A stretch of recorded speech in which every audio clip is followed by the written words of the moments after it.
사랑하는 우리 부모 세대와 다음 세대 여러분, 우리는 이번 한 주간 3세 특세를 통해서 다봄이라는 주제를 가지고 다 함께 예수님을 바라보는 시간을 가졌습니다. 요한이 본 예수님, 삭개오가 본 예수님, 베드로가 본 예수님, 마리아가 본 예수님, 그리고 도마가 본 예수님, 성경에 나오는 각 사람들이 본 예수님에 대한 말씀을 우리가 함께 나누었습니다. 침례 요한이 본 예수님은 우리 죄를 대신하신 하나님의 어린 양이셨습니다. 또한 우리가 증언해야 하는 하나님의 아들이셨습니다. 우리는 하나님의 어린 양이신 예수님을 바라볼 뿐만 아니라 하나님의 아들이신 예수님을 증거하며 살아가야 합니다. 삭개오가 본 예수님은 어떤 분이셨습니까? 나무 위에 있는 나를 아시고 내 이름을 부르며 내려오라고 말씀하시는 예수님이셨습니다. 우리는 예수님의 그 따뜻한 음성을 들을 수 있어야 합니다. 또한 나무에서 내려와 예수님과 함께 동행하는 삶을 살아가야 합니다. 실패한 인생과 같은 상황 속에서 다시 예수님을 본 사람도 있었습니다. 바로 예수님의 수제자였던 베드로입니다. 예수님께서 실패와 절망 가운데 있던 베드로를 찾아오셨습니다. 그리고 너 왜 그랬느냐라고 묻지 않으시고 내가 나를 사랑하느냐라고 물으셨습니다. 이처럼 베드로가 본 예수님은 실패한 나를 부르시는 분이었습니다. 사랑으로 품어주시고 다시 맡겨주심으로 회복시켜 주시는 분이셨습니다. 우리도 그런 예수님을 따라 살아가야 합니다. 그럴 때 예수님께서 우리를 사랑으로 일으켜 세우시고 귀하게 사용해 주실 것입니다. 예수님이 십자가에 죽으신 후 예수님의 시신이 보이지 않는 빈 무덤에서 울고 있었던 막달라 마리아가 본 예수님도 있었습니다. 그분은 어떤 상황에서도 나를 기억하시고 내 이름을 불러주시는 예수님이셨습니다. 마리아는 슬픔 가운데 부활하신 예수님을 미처 알아보지 못했습니다. 그런데 예수님께서 그녀에게 자신을 드러내시고 부활의 기쁜 소식을 전하도록 하셨습니다. 마리아가 보았던 부활하신 예수님은 지금도 우리와 함께 계십니다. 우리의 슬픔을 기쁨으로 바꾸시고 절망 가운데 있던 우리를 소망으로 일으켜 세우십니다. 그러므로 우리는 지금도 살아계시고 언제나 우리와 함께 하시는 예수님을 바라봐야 합니다. 마지막으로 도마가 본 예수님은 의심 속에 있는 그를 먼저 찾아오시는 분이셨습니다. 그리고 의심의 자리에 있던 도마를 믿음의 자리로 이끌어 주셨습니다. 그래서 마침내 도마는 확신 가운데 예수님을 나의 주님, 나의 하나님으로 고백할 수 있었습니다.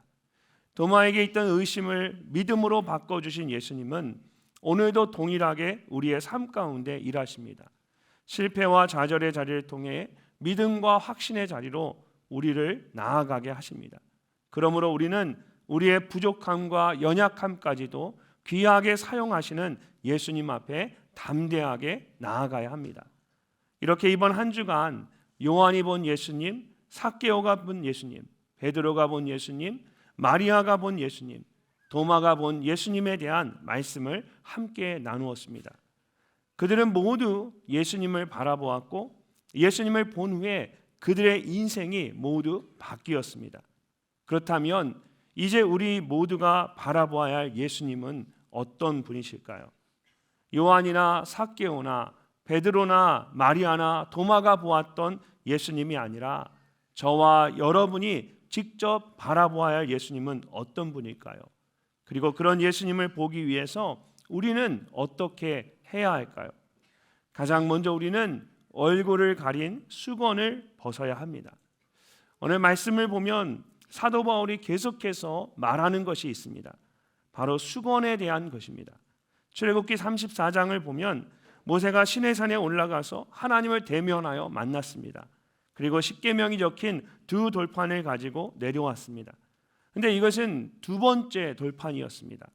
처음에 돌판을 가지고 내려왔는데 이스라엘 백성들이 금송아지를 만들고 그것에 절하고 있는 것을 보고 모세가 두 돌판을 바닥에 던져 깨트려 버렸습니다.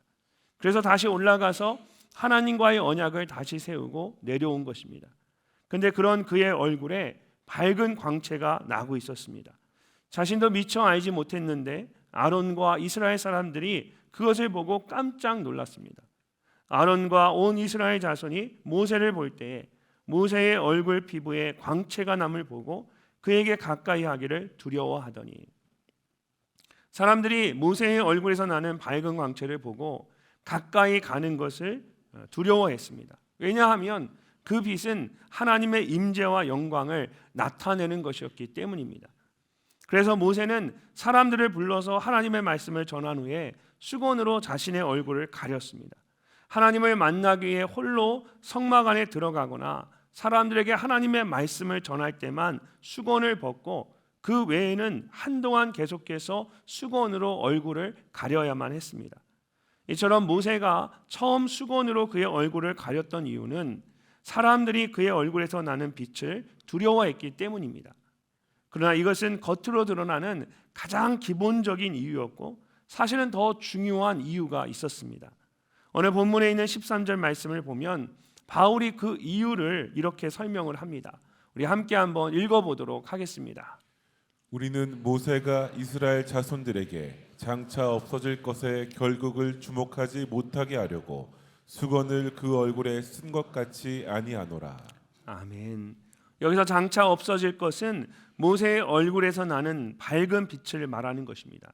그리고 바로 앞에 3장 7절을 보면 바울이 이스라엘 자손들은 모세의 얼굴에 없어질 영광 때문에도 그 얼굴을 주목하지 못하였거든 이라고 하면서 좀 더 구체적으로 이것을 영광이라고 표현하고 있습니다. 이처럼 모세의 얼굴에서 나는 그 빛은 하나님의 임재와 영광을 나타내는 것이었습니다. 그러나 그것은 하나님을 대면하여 만난 후에 일시적으로 생긴 것이었기 때문에 결국은 사라지고 없어지게 될 것이었습니다. 모세는 이스라엘 사람들이 그런 것에 마음에 두는 것을 원하지 않았던 것입니다. 오히려 그 모든 것의 근원이신 하나님을 주목해서 바라보기를 원했습니다. 그래서 수건으로 그 빛을 가렸던 것입니다. 그런데 이후에 많은 시간이 지났음에도 불구하고 바울이 보기에 이스라엘 사람들이 여전히 그 수건을 벗지 않고 있었습니다. 이어지는 14절 말씀을 보면 바울이 이렇게 말합니다. 그러나 그들의 마음이 완고하여 오늘까지도 구약을 읽을 때에 그 수건이 벗겨지지 아니하고 있으니 그 수건은 그리스도 안에서 없어질 것이라. 바울이 그들이 쓴 수건은 그리스도 안에서 없어지게 될 것이라고 말합니다. 그것이 무엇일까요? 앞에서 바울이 이미 설명을 했었는데 이것은 옛 언약을 말합니다. 즉 율법의 행위를 강조하는 율법주의와 같은 것을 말하는 것입니다. 그런데 그것이 그들의 마음을 덮었습니다. 오늘까지 모세의 글을 읽을 때에 수건이 그 마음을 덮었도다. 말씀을 보면 수건이 그 마음을 덮었도다라고 합니다. 율법주의가 정말 무서운 이유는 그것이 하나님의 말씀이 아니라 그것을 읽는 우리의 마음을 덮어버리기 때문입니다. 그래서 하나님의 말씀을 바르게 깨닫지 못하도록 합니다. 말씀 속에서 하나님을 볼 수 있어야 하는데 하나님을 볼 수 없게 만드는 것입니다. 사랑하는 여러분, 때로는 하나님의 말씀을 읽어도 그 말씀이 제대로 깨달아지지 않을 때가 있습니다. 말씀 속에서 하나님을 깊이 만나야 하는데 오히려 하나님이 멀게만 느껴질 때가 있습니다. 왜 그럴까요? 우리의 마음이 수건으로 덮여져 있기 때문입니다. 오늘 말씀에서 이스라엘 사람들에게는 그것이 율법주의와 같은 잘못된 신앙이었다면 우리에게는 어떤 수건이 있을까요? 가장 기본적으로 죄의 문제일 수 있습니다. 죄로 인해 내 마음이 가리워져서 아무것도 보이지 않는 것입니다. 또는 교만함일 수도 있습니다. 내가 최고라는 생각이 내 마음을 가려서 하나님을 보지 못하도록 만드는 것입니다. 더 좋은 성적, 더 좋은 친구들, 더 좋은 학교, 더 좋은 직장 등 세상의 좋은 것들이 내 마음을 가리는 수건이 될 수도 있습니다. 거기에 빠져서 수건에 가리워진 것처럼 하나님이 보이지 않는 것입니다. 이런 수건이 우리의 마음을 가리면 하나님의 말씀을 읽으면서도 아무것도 깨닫지 못할 수 있습니다. 또한 교회에 다니면서도 하나님을 잘 알지 못할 수가 있습니다. 그러면 우리가 어떻게 해야 할까요? 어떻게 하면 나의 마음을 가려서 하나님을 보지 못하도록 하는 그 수건을 벗어버릴 수가 있을까요? 자, 16절 말씀을 보면 바울이 이렇게 말합니다. 그러나 언제든지 주께로 돌아가면 그 수건이 벗겨지리라. 아멘. 우리의 마음을 가리고 있는 수건이 언제 벗겨지게 됩니까?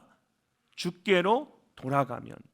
우리의 마음이 주님께로 향하면 우리의 마음을 가리고 있는 수건이 벗겨지게 됩니다.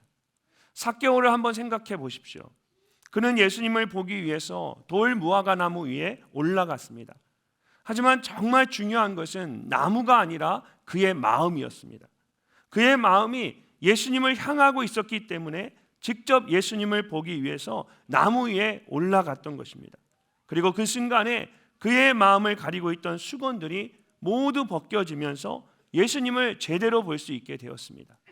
베드로도 마찬가지입니다. 부활하신 예수님께서 직접 그를 찾아오셨을 때 배 위에서 멀리 해변가에 서 계신 예수님을 보고 예수님께 가기 위해서 물속에 뛰어들었습니다. 그리고 그 순간에 그의 마음을 덮고 있던 수건들이 모두 벗겨졌습니다. 그러면서 예수님을 더욱 분명하게 바라볼 수 있었습니다. 사랑하는 여러분, 주님을 바라보려면 먼저 우리의 마음이 주님께 향해야 합니다. 주님을 향해 돌이키고 나아갈 때 주님께서 우리의 마음을 덮고 있는 수건들을 벗겨주십니다.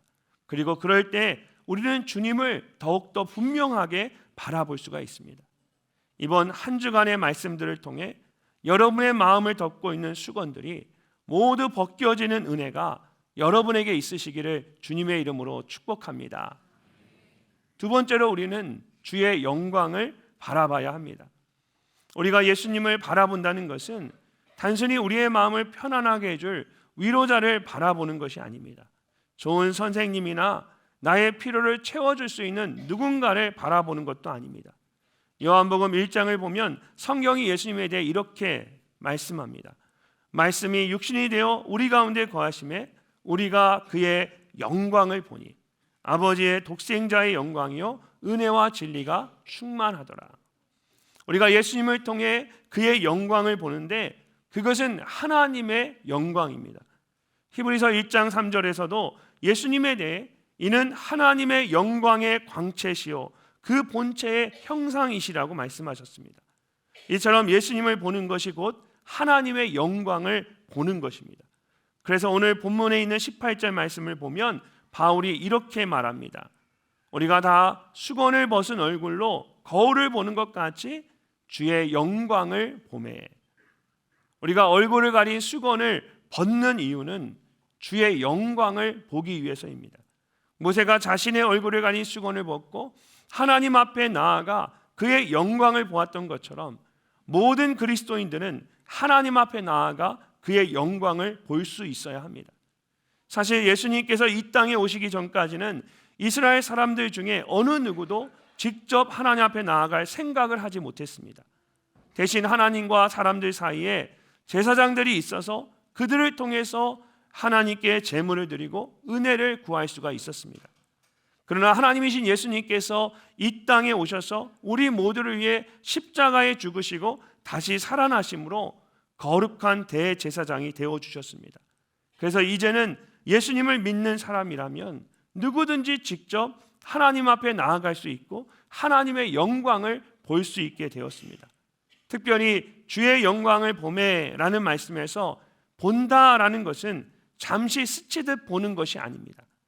계속해서 바라보는 것을 말합니다. 이것이 우리에게 얼마나 행복한 일입니까? 올해 우리 공동체에게 주신 오직 예수만 보이더라는 약속의 말씀을 한번 생각해 보십시오. 베드로와 야고보와 요한이 예수님과 함께 산 위에 올라갔는데 그들 앞에서 예수님의 모습이 바뀌면서 그 얼굴이 해같이 빛나고 그 옷이 빛과 같이 하얗게 되었습니다. 그것을 본 제자들의 마음이 얼마나 좋았으면 베드로가 예수님께 이렇게 말했습니다.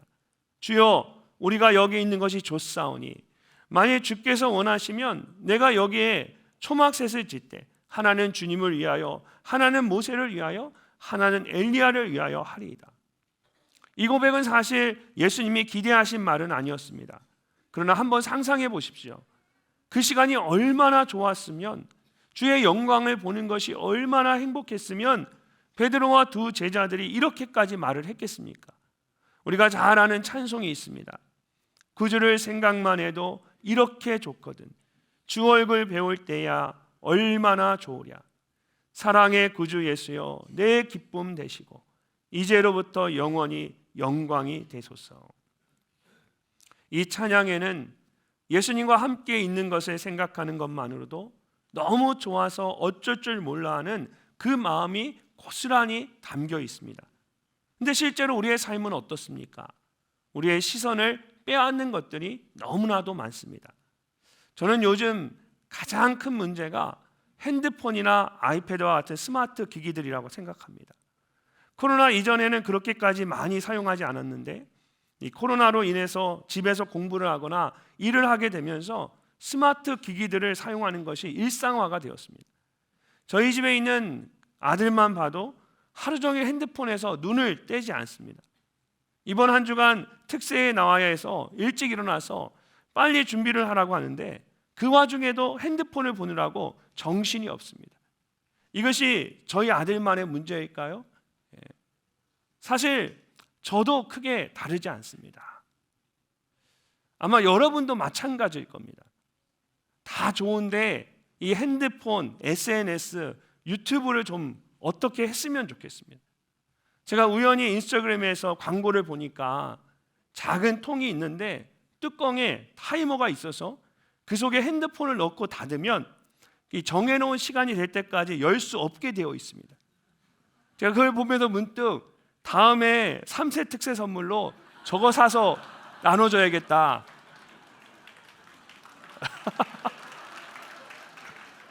그런 생각이 들었는데 가격이 너무 비싸요. 제가 이 예를 이야기하면서도 결국 저도 핸드폰으로 인스타 봤다는 얘기잖아요.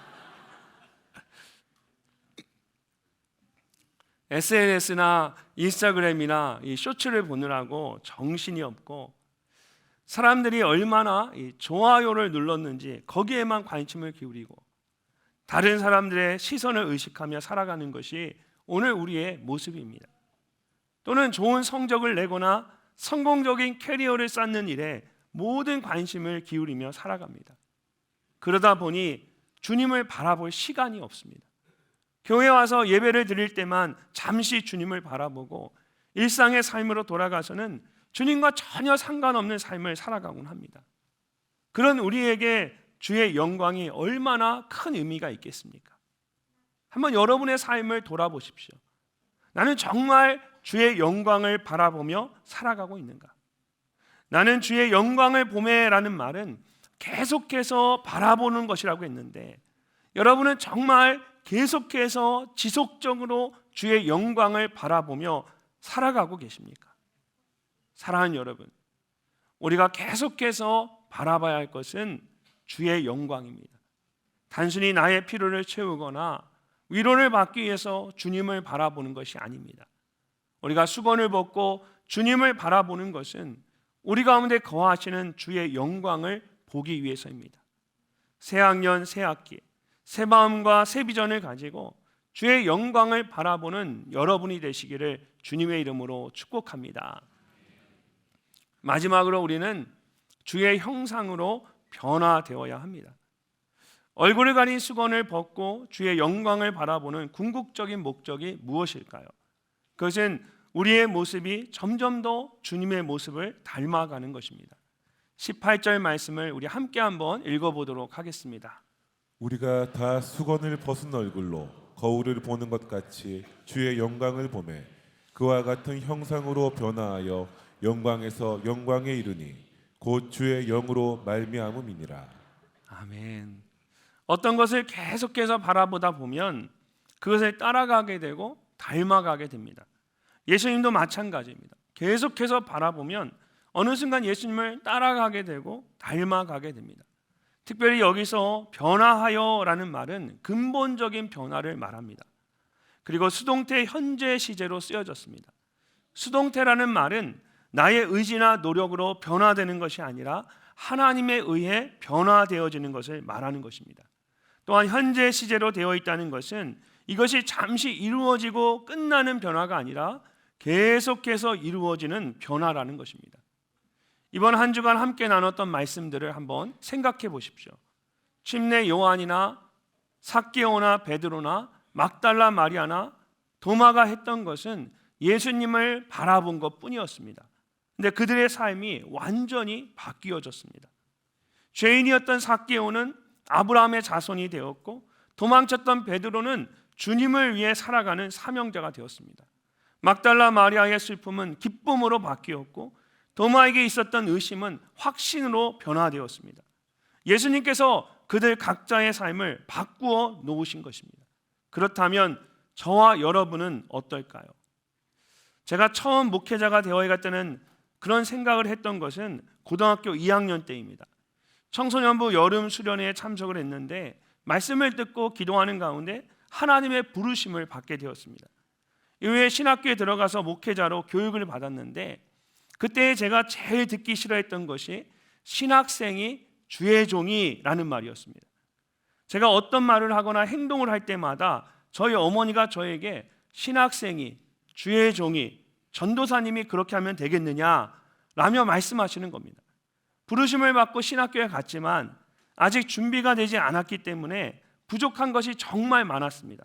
근데 자꾸 그렇게 말씀하시니까 그게 너무 부담이 돼서 싫었던 겁니다.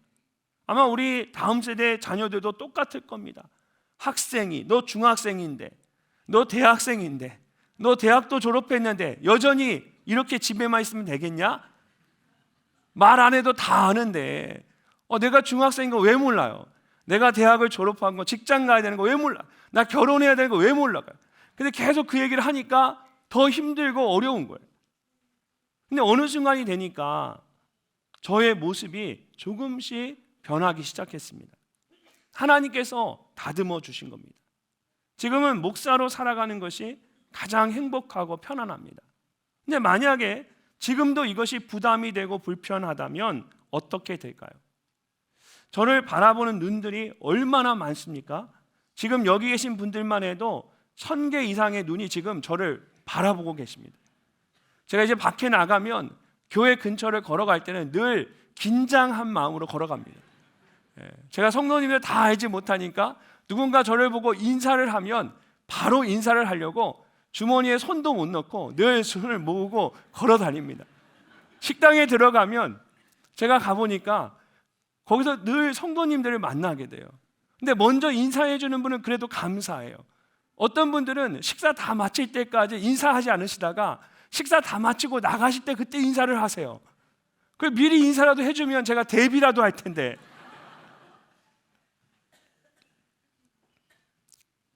근데 어느 날 문득 그런 생각이 들었어요.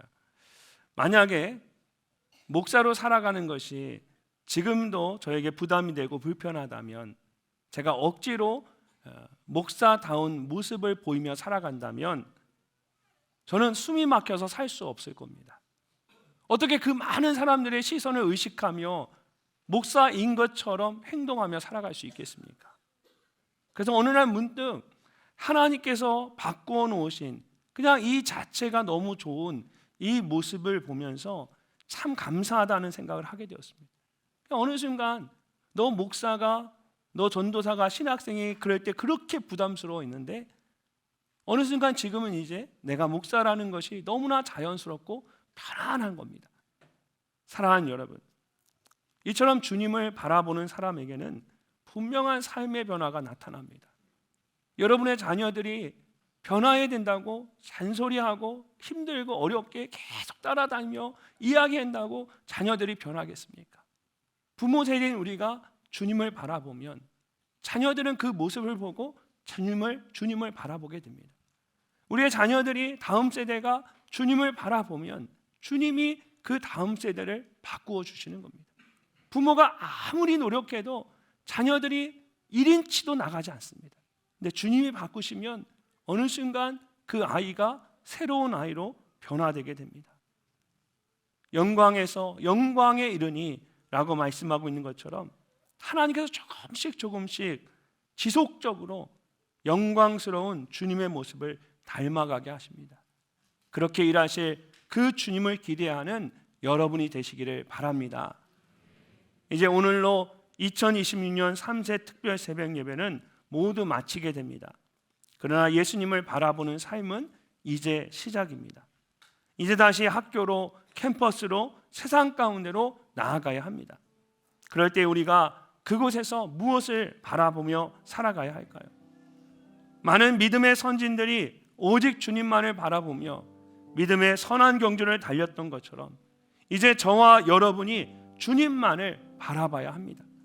사람이나 환경이나 상황을 바라보지 말고 오직 주님만 바라보십시오.